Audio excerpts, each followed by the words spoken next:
Breaking tonight, a stunning revelation from the latest WikiLeaks document dump that has key Hillary Clinton staffers now taking heat over an email exchange that lashes out at two major faith groups. Welcome to the Kelly File, everyone. I'm Megyn Kelly. We are seeing a growing amount of angry reaction in the last few hours as folks become aware of a leaked 2011 email chain between a trio of Hillary Clinton acolytes. Jennifer Palmieri, Clinton's current communications director, John Podesta, Clinton's current campaign chair, and John Halpin, a senior fellow at the left-leaning Center for American Progress think tank. First, Catholicism is slammed, and then all of Evangelical Christianity. At one point, John Halpin writes his colleagues about conservatives and the church, writing, quote, "It's an amazing bastardization of the faith. They must be attracted to the systemic thought and severely backwards gender relations." Clinton campaign manager John Podesta describes himself as a practicing Catholic. He does not respond directly to the conversation in the documents we have, but we're still waiting to hear the campaign's explanation for all of this. In moments, we'll be joined by noted evangelical leader Tony Perkins from the Family Research Council and then Karl Rove on the possible fallout politically. But we begin tonight with Trace Gallagher for the very latest on this breaking news, live from our West Coast newsroom. Trace? Megyn, the indication from these Catholic-bashing emails is that both Rupert Murdoch and the managing editor of the Wall Street Journal, Robert Thompson, decided to raise their children Catholic, not because of their religious beliefs, but rather for social and political benefits. Robert Halpin writes, quote, "It's an amazing bastardization of the faith. They must be attracted to the systemic thought and severely backwards gender relations and must be totally unaware of Christian democracy." Top Clinton aide John Podesta, who again is Catholic, did not respond. Jen Palmieri did, writing, quote, "I imagine they think it is the most socially acceptable, politically conservative religion. Their rich friends wouldn't understand if they became evangelicals." Halpin writes back, quoting, "Excellent point. They can throw around Thomistic thought and subsidiarity and sound sophisticated because no one knows what the hell they're talking about. Thomistic thought is the philosophy of St. Thomas Aquinas. Subsidiarity, the belief that things are better handled at a local level instead of a central government." The Catholic League responded to the email saying, quote, "These anti-Catholic remarks are bad enough, but it makes one wonder what else Clinton's chiefs and others associated with the campaign are saying about Catholics and Catholicism." We should point out this is a religious group the Clinton campaign should covet. A poll from the Public Religion Research Institute showed that likely Catholic voters favored Hillary Clinton over Trump 55% to 34%. And a Georgetown study shows that in the past 16 presidential elections, Catholics have voted Republican only 3 times, once for Nixon, twice for Reagan. Again, we emailed the Clinton campaign for a response. So far, nothing. Trace, thank you. Joining me now with more, President of the Family Research Council, Tony Perkins. Tony, good to see you again. And so the hostility toward Christians in this, and in the one paragraph, in particular Catholics, as this man describes as bastardizing the faith and dismissing the entire Catholic belief system as severely backwards when it comes to gender relations, and on he goes. And Clinton's campaign communications director seems to agree wholeheartedly. Megyn, this should be no surprise to those who listen to what Hillary Clinton says. Remember, this is the same elitist vineyard that gave us the term basket of deplorables, used going further even to say that they're irredeemable, which obviously is a concept that stands in stark contrast to what evangelicals and Catholics believe, as they believe and cling to the redemptive work of Jesus Christ. This should be troubling to people that see that they believe that people who actually want to live by their faith are somehow backwater people. Look, there's a lot of Americans who literally simply want to live their lives according to their faith, and it's clear that Hillary Clinton and her team hold them in disdain. The thing that seems to really horrify them in this email exchange is that Rupert Murdoch, the owner of this channel, and Robert Thompson, head of News Corp, that they had the nerve to baptize their children Catholic and want to raise them Catholic, which has these officials who want the Catholic vote. The Catholic vote has actually proven very important for Democrats in past elections, hold in disdain. They're disgusted by it. They can't believe that they would want to baptize and raise a baby Catholic. Well, that's stuff people in the flyover states do, not people in sophisticated places do, according to them. Again, this is where Hillary Clinton talks about the freedom to worship. It's okay if you just kind of go to church and treat it as a social club, a glorified social club, but if you literally want to teach your children these principles, live your life according to that, you're going to run into trouble with Hillary Clinton. And I think but it's not her. I mean, in fairness to Hillary, it's not her. It's her campaign chairman who doesn't weigh in, but it's their communications director. And this other guy who's Center for American Progress. Look, let me tell you, I'm not going to allow a communication director for me to speak about something in a way that is not consistent with what I believe. Look, this is the same campaign that gave birth out of the mouth of Hillary Clinton the term deplorables, irredeemable, talking about Trump supporters who are evangelicals and socially conservative Catholics. This is troubling, should be troubling politically for her, not because these evangelicals, maybe the Catholics, not the evangelicals, are going to vote for her, but it shows the hostility toward religious freedom, and that is where these evangelicals are right now, uncertain about Trump, but now they see the hostility from Hillary Clinton, that their religious freedom is at stake in this election. She was raised Methodist, although she doesn't appear to be a practicing Methodist because she doesn't go to church and so on, but you can see certainly how those around her feel about practicing Catholics, or those who have the nerve to actually baptize their children. Tony, good to see you. Thanks, Megan. Also here on this breaking story, Fox News contributor and former Deputy Chief of Staff to President George W. Bush, Karl Rove. Karl, good to see you. You tell me whether Jen Palmieri and you know, this other guy is not with the Clinton campaign, but Jen Palmieri weighs in and adds her own 2 cents, ridiculing Catholics, ought to come out with an apology to this voting bloc, which is almost as powerful as the African-American vote and many others. Well, look, roughly a quarter of the electorate are Catholics. It's the largest swing group. Contrary to, just slightly to what Trey said earlier, if you look at the exit polls, since 1972, Catholics, with one exception, have voted in each and every presidential election for the ultimate winner. The one exception was 2000, when they voted for Al Gore in the exit polls by 50 to 47. But even that was an extraordinary gain for Bush, who got 10 points more among Catholics than Bob Dole's 37%. So they play a critical role in the election. Now, will this become a political issue? I think it all depends upon whether or not both politically interested Catholics and, more importantly, the Trump campaign make it an issue. This was thinly veiled religious bigotry, not only against conservative Catholics, but also against evangelicals. Sort of the back and forth is they're conservative Catholics because they couldn't take the social pressure of being evangelicals, because that is even more out of the mainstream. Right, because that's even more disgusting.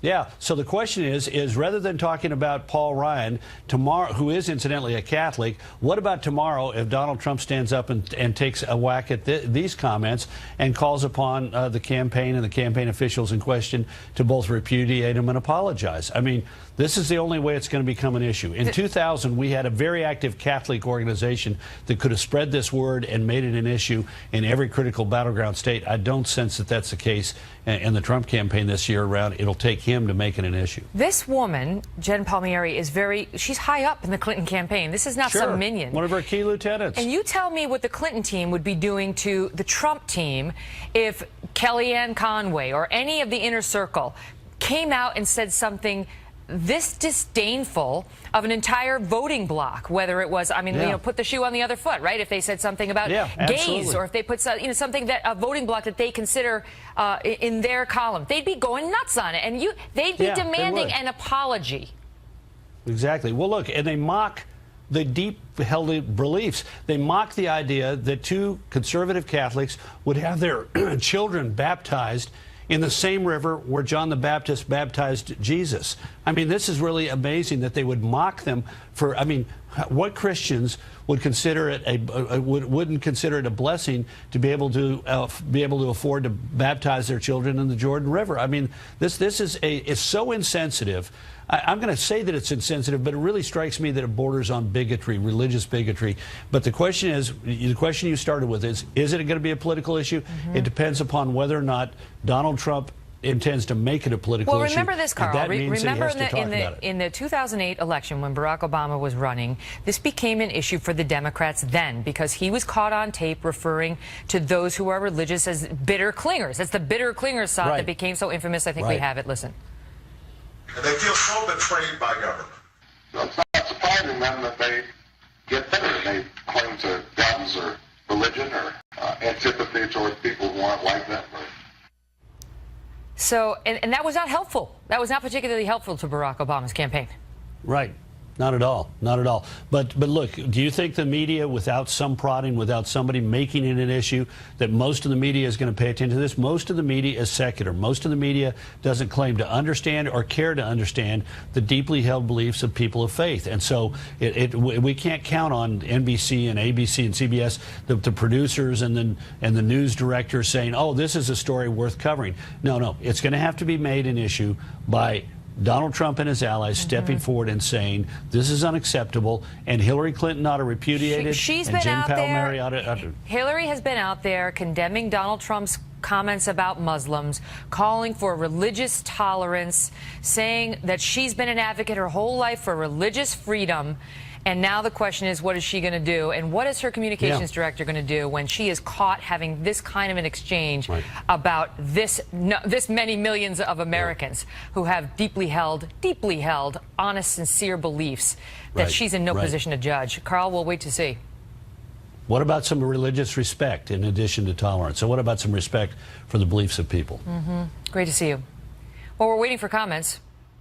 We're waiting for some sort of remark back from them. Look, these are hacked documents, right? This comes from the WikiLeaks dump, so it's controversial. But so is the content. And you ask yourself what the Clinton team would be doing right now if this kind of thing came out from Team Trump. In the meantime, we're watching Donald Trump tonight to see if he speaks to any of the breaking news tonight down in Panama City Beach, Florida. Before we'll be joined by Trump spokesperson Katrina Pierson and former Romney campaign chief strategist Stu Stevens, who will be talking about the road ahead to the next big debate.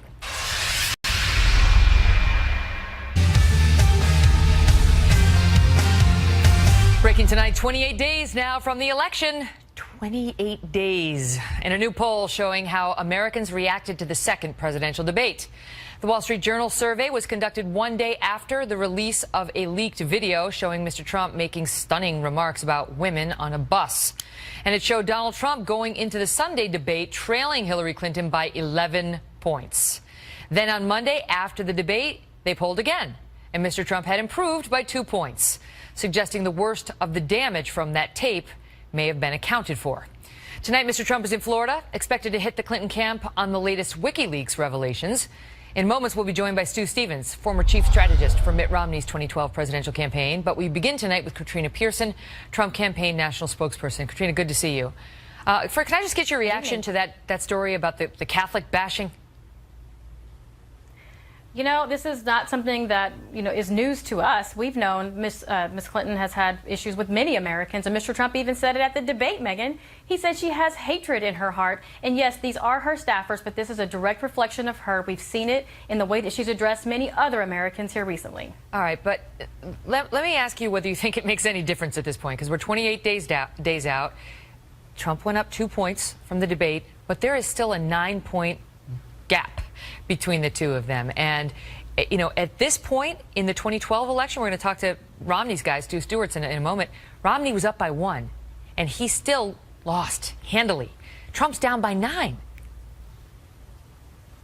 Well, in one of these polls you mentioned earlier, we're looking at, a 6 to 7 point margin of error. So I'll take that. Mr. Trump has closed a similar gap in 1 week. You and the Trump team in love 1 week. The polls. You can't reject the ones. Well, they are a snapshot in time. We present to you just because they're bad for him. We realize that.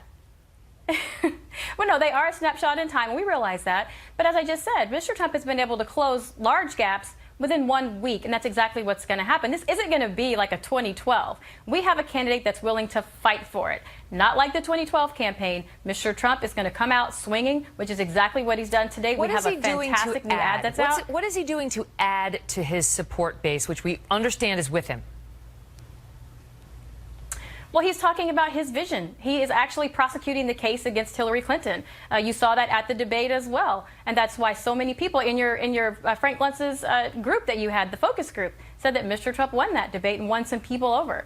That is very important. It's extremely important for Mr. Trump to continue to outline the differences between he and Hillary Clinton and their policies, and more importantly, her failures after being in elected office for 30 years between herself and her husband. Is there any truth, Katrina, to the Wall Street Journal report tonight that what Trump is actually trying to do now in these next 28 days, we've got 4 weeks to Election Day, is to drive down turnout for her, to depress enthusiasm on the Democratic side, understanding that he's not going to get that many swing voters in the middle. He's going to get his base, and he's trying to make her base be smaller than his base. No, not at all. I mean, the media is always trying to create the Trump narrative. Mr. Trump is fighting for every vote, even those that we know we might not win. He's still going to fight for that. We look at a poll in Texas. A CBS poll has Mr. Trump at 20% African-American support in the state of Texas. Mr. Trump is reaching some of those people, though they may not be showing up in the polls. He's running as a Republican. No, African-Americans, that's a big difference. He's doing extremely well with a lot of these people that aren't showing up in the polls, and we do see his numbers continue to grow at his rallies. Those people are going to vote, just as they talked about in the primary, that these big rallies will turn into votes, and he broke records. We're going to continue to see it. This is a movement. This is not a campaign. Okay, great to see you. Joining us now is Stu Stevens, former chief strategist for Mitt Romney's presidential campaign and founding partner at Strategic Partners in Media.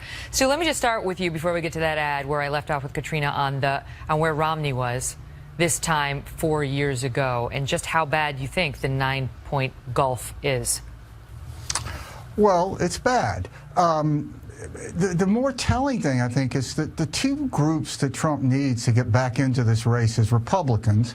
Any nominee has to get over 90% of their own party to be in the game. Otherwise, you're running out on the Super Bowl field with 8 players instead of 11. And he needs suburban women. Particularly college-educated women. No Republican has lost college-educated white voters since the FDR era. I mean, Barry Goldwater won college-educated white voters, and Trump is losing them.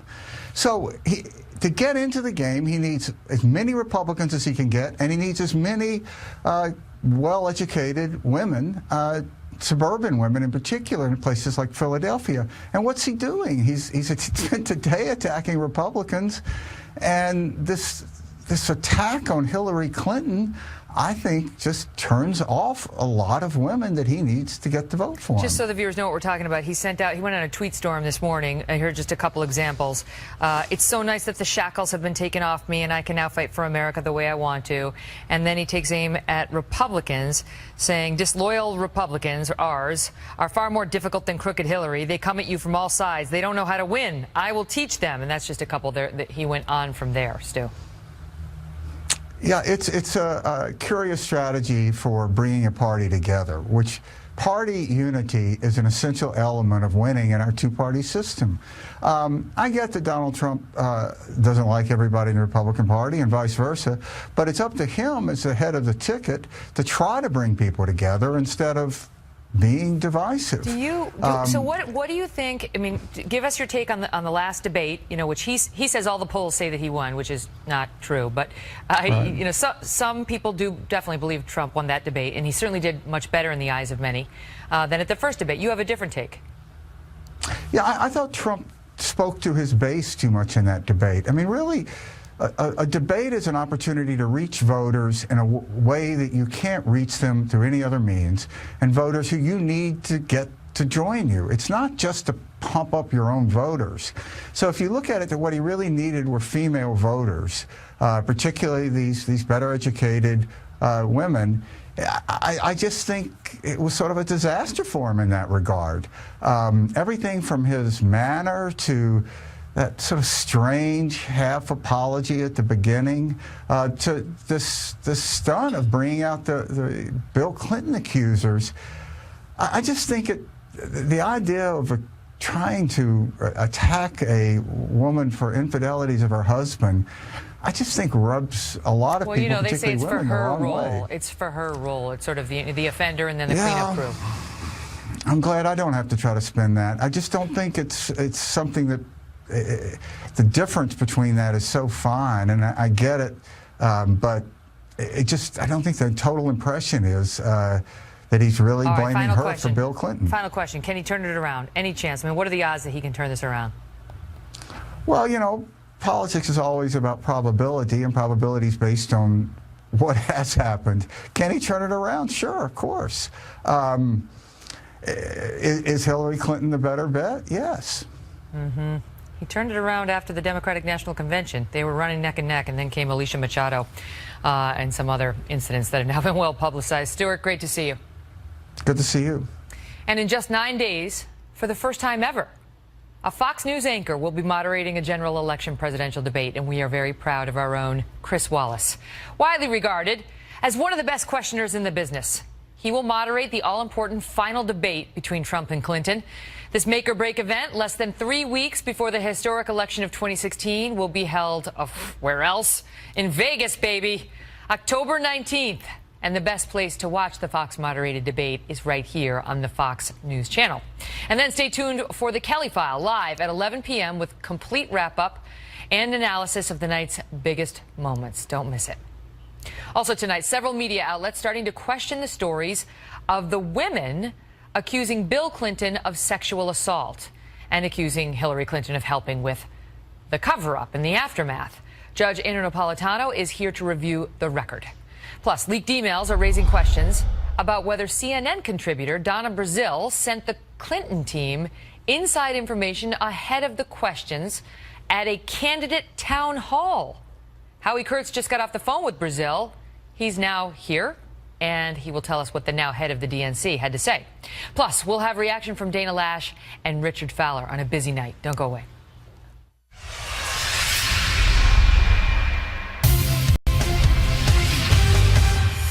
This crooked media, you talk about crooked Hillary, they're worse than she is.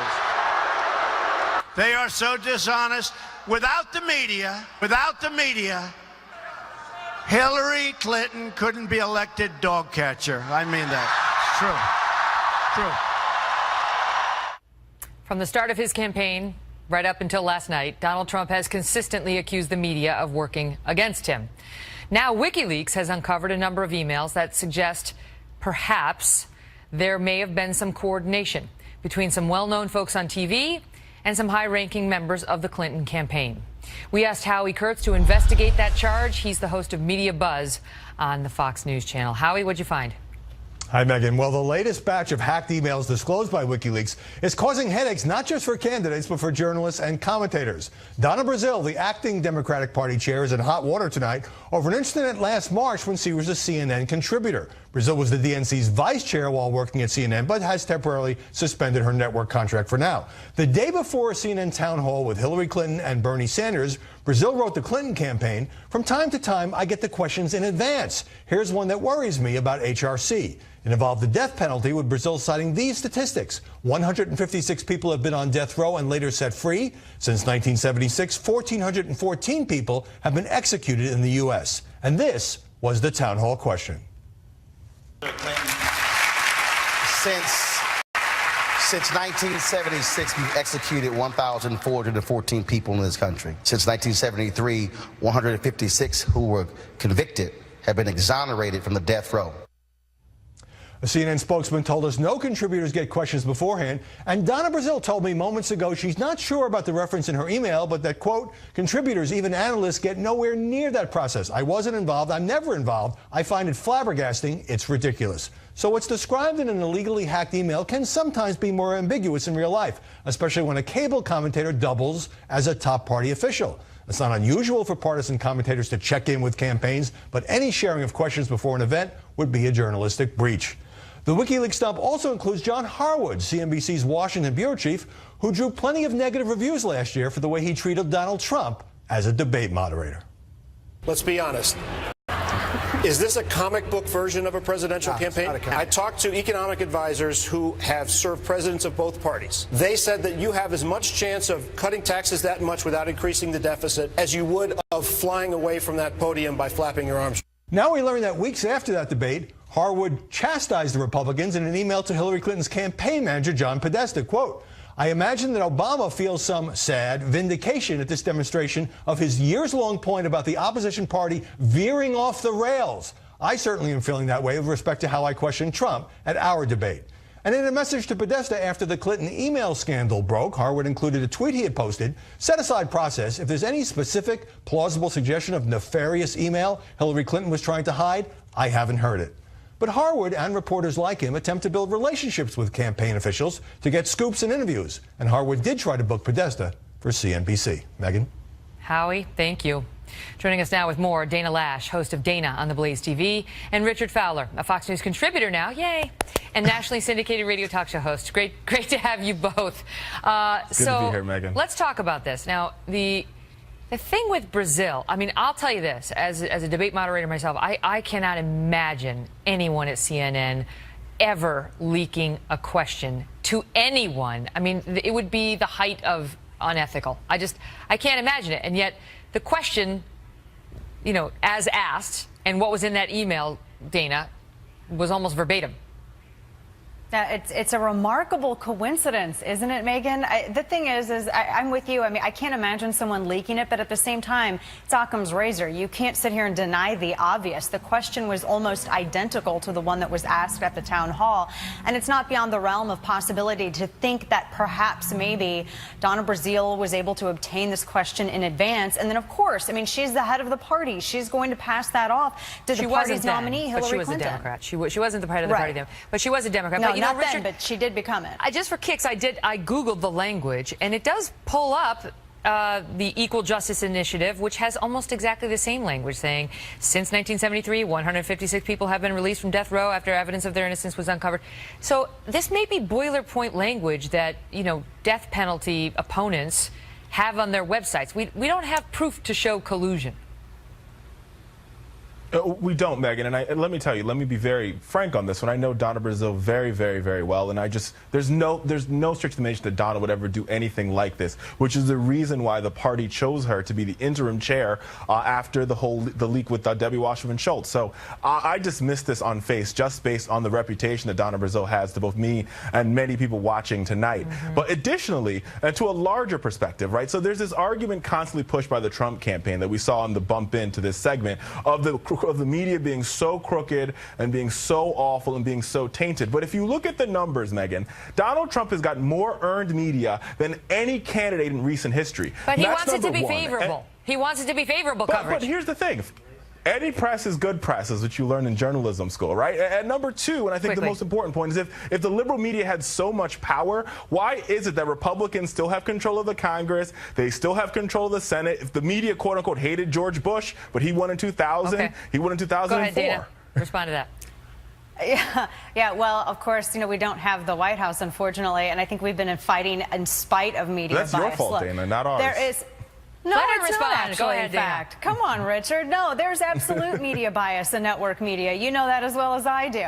There's also left outlets and right outlets that are both equally biased. But here's the thing. We've had network news and we've had major publishers of newspapers, etc., that have been biased for a long time. There is absolute proof of media bias. We know this. And it's not just against Trump, Megan. Media has been biased against Republicans, period, for such a long time. The whole vast right-wing conspiracy, everything that we've seen from the WikiLeaks emails, or the document dump so far. I mean, we know that there's a bias here. I mean, for crying out loud, we had George Stephanopoulos back in 2012 during the debates insert that answer about birth control, which then flipped the entire general election cycle to become this whole war on women narrative, which was crazy. There's no question that most of the people in news lean left, and that there's a liberal bias baked in. I mean, the news tends to be young. It tends to be a bunch of young people. They tend to be left-leaning. They can at least be objective. But just, the interesting thing about John Harwood's tweet, can I tell you this, is that he tweeted that, that stuff about Trump right at a couple weeks after Trump was doing the thing with the belt buckle and Ben Carson, and his conduct was extremely controversial and in the news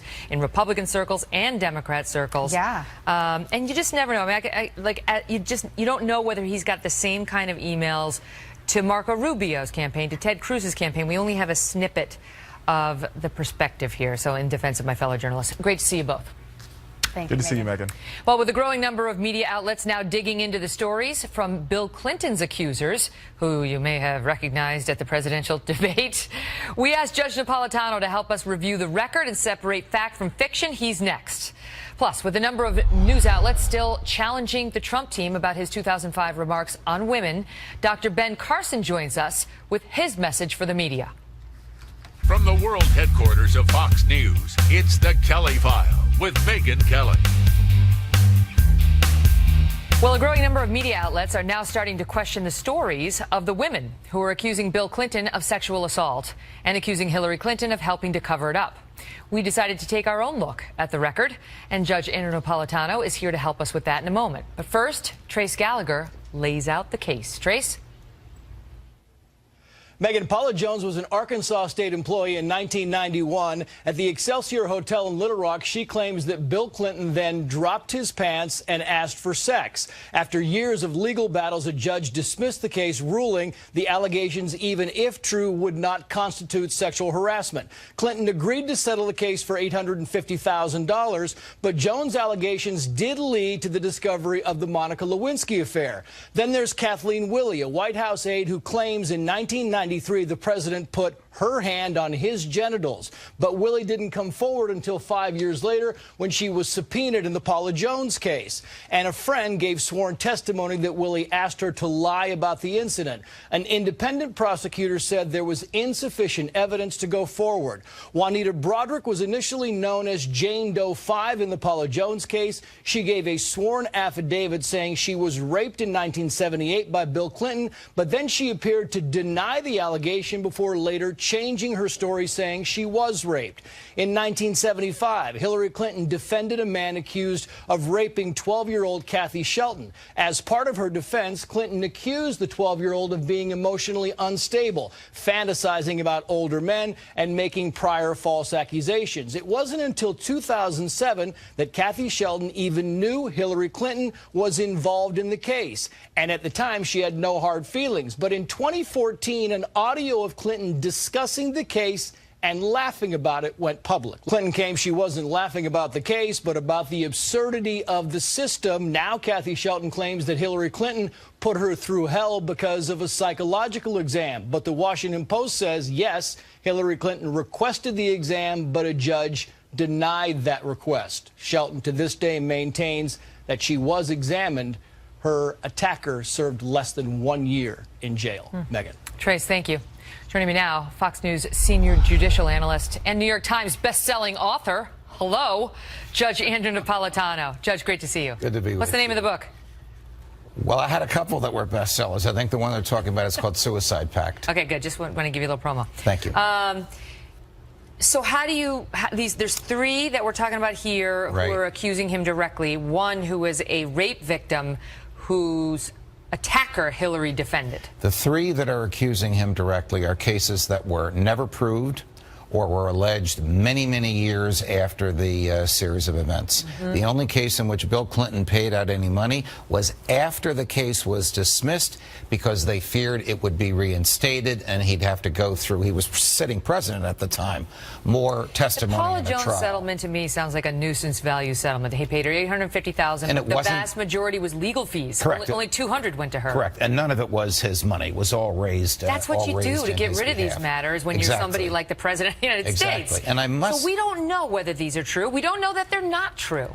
We all know that we know that they all had serious problems with proof, which is why none of them ever were laid out before a judge and jury. Now, both Kathleen Willey and Juanita Broderick refused to come forward for some time publicly and then denied that he had done anything to them for some period of time. That, however, doesn't account for the fact that they may have been intimidated. He was a man of power. They may have been reluctant to do so. But where I get held up as a lawyer, you tell me, is that people want to condemn Hillary with not believing them and with, trying to silence them and get rid of them, get them out of the public picture. But there was no proof when she was going after them. I got to tell you, I don't think Hillary is at fault in this case, in any of these cases. I'm going to fall out of my chair because the judge is defending Hillary Clinton. Well, listen, we're not talking about emails here. We're talking about a wife standing by her husband when claims are made against the husband, as to which the proof is, as you say, lacking. Claims that were late, claims that lacked credibility, claims that were partially true, claims that were eventually retracted and then reinstated. What woman wouldn't stand by her husband in that circumstance? How about the child whose rapist Hillary defended? The file that Trace looked at and I looked at showed Hillary Clinton doing a professional job to defend him. She wasn't a serious, seasoned criminal defense lawyer, but she did what she had to do, what the law permits. Well, that's a first right here in the Kelly File. Judge Andrew Napolitano, great to see you. Good to be with you, man. Coming up, Ben Carson and Donald Trump's son, Eric Trump. Stay tuned.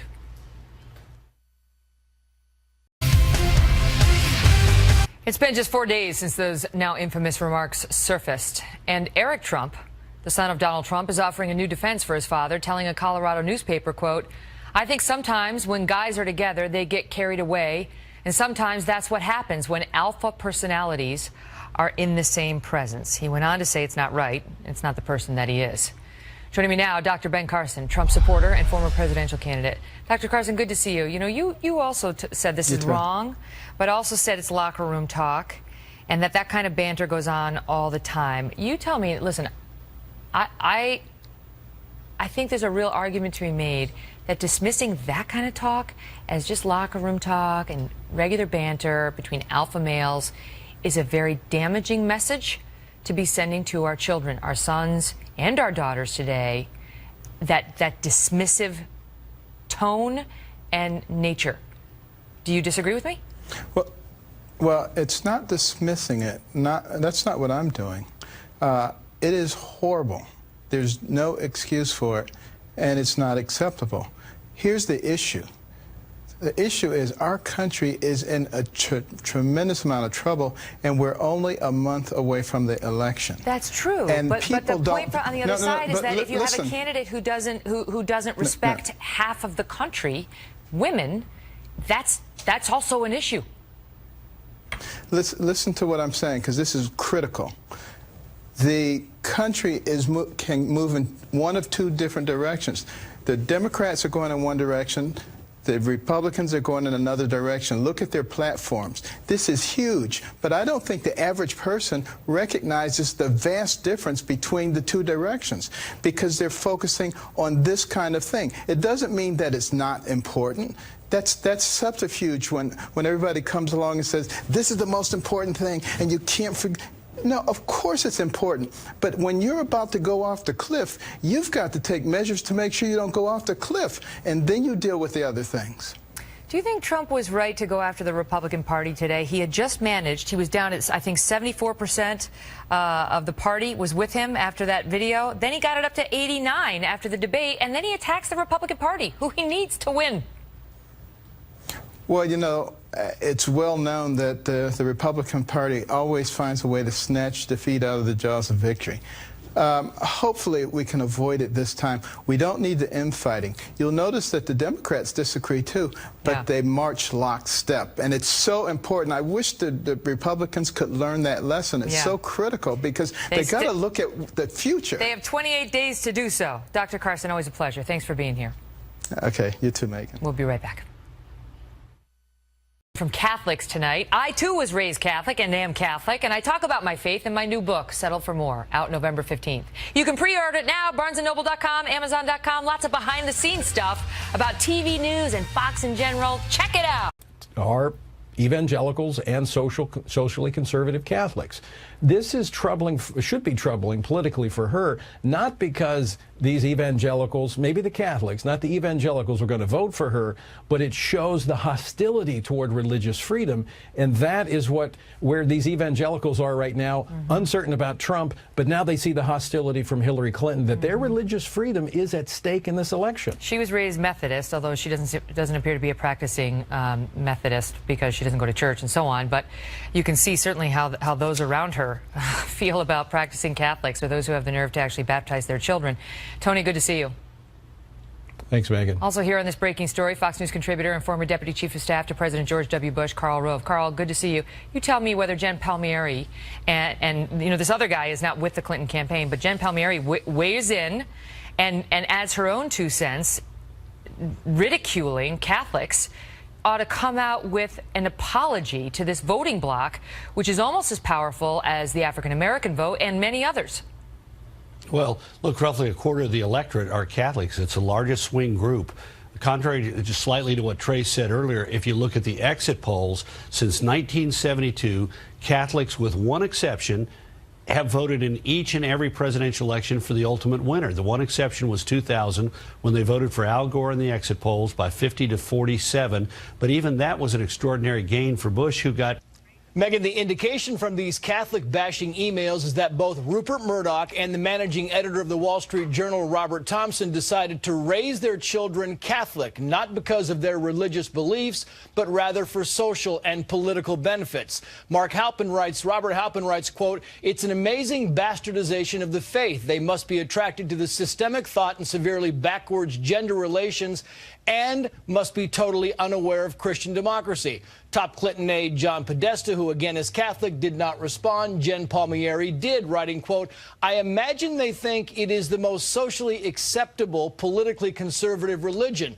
Their rich friends wouldn't understand if they became evangelicals." Halpin writes back, quoting, "Excellent point. They can throw around Thomistic thought and subsidiarity and sound sophisticated because no one knows what the hell they're talking about. Thomistic thought is the philosophy of St. Thomas Aquinas. Subsidiarity, the belief that things are better handled at a local level instead of a central government." The Catholic League responded to the email saying, quote, "These anti-Catholic remarks are bad enough, but it makes one wonder what else Clinton's chiefs and others associated with the campaign are saying about Catholics and Catholicism." We should point out this is a religious group the Clinton campaign should covet. A poll from the Public Religion Research Institute showed that likely Catholic voters favored Hillary Clinton over Trump 55%.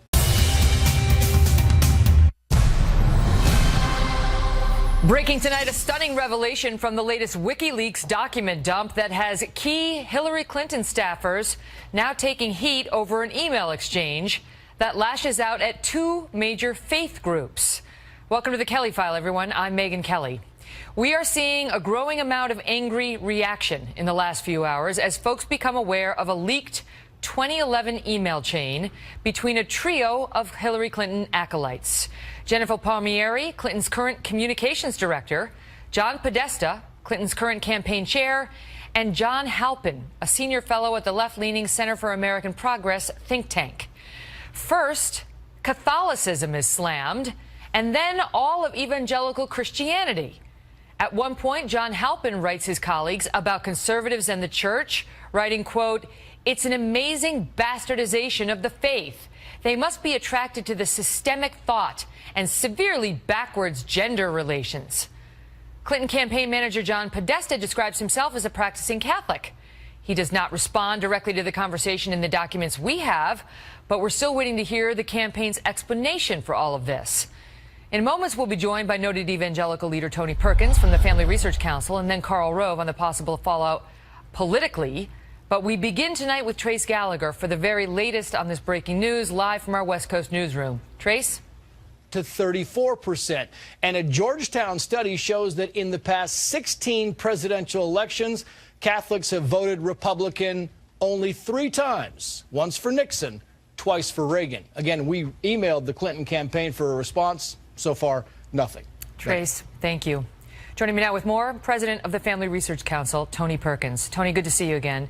And so the hostility toward Christians in this, and in the one paragraph, in particular Catholics, as this man describes as bastardizing the faith and dismissing the entire Catholic belief system as severely backwards when it comes to gender relations, and on he goes. And Clinton's campaign communications director seems to agree wholeheartedly. Megyn, this should be no surprise to those who listen to what Hillary Clinton says. Remember, this is the same elitist vineyard that gave us the term basket of deplorables, used going further even to say that they're irredeemable, which obviously is a concept that stands in stark contrast to what evangelicals and Catholics believe, as they believe and cling to the redemptive work of Jesus Christ. This should be troubling to people that see that they believe that people who actually want to live by their faith are somehow backwater people. Look, there's a lot of Americans who literally simply want to live their lives according to their faith, and it's clear that Hillary Clinton and her team hold them in disdain. The thing that seems to really horrify them in this email exchange is that Rupert Murdoch, the owner of this channel, and Robert Thompson, head of News Corp, that they had the nerve to baptize their children Catholic and want to raise them Catholic, which has these officials who want the Catholic vote. The Catholic vote has actually proven very important for Democrats in past elections. Hold in disdain. They're disgusted by that. They can't believe that they would want to baptize and raise a baby Catholic. Well, that's stuff people in the flyover states do, not people in sophisticated places do, according to them. Again, this is where Hillary Clinton talks about the freedom to worship. It's okay if you just kind of go to church and treat it as a social club, a glorified social club, but if you literally want to teach your children these principles, live your life according to that, you're going to run into trouble with Hillary Clinton. And I think but it's not her. I mean, in fairness to Hillary, it's not her. It's her campaign chairman who doesn't weigh in, but it's their communications director and this other guy who's Center for American Progress. Look, let me tell you, I'm not going to allow a communication director for me to speak about something in a way that is not consistent with what I believe. Look, this is the same campaign that gave birth, out of the mouth of Hillary Clinton, the term deplorables, irredeemable, talking about Trump supporters who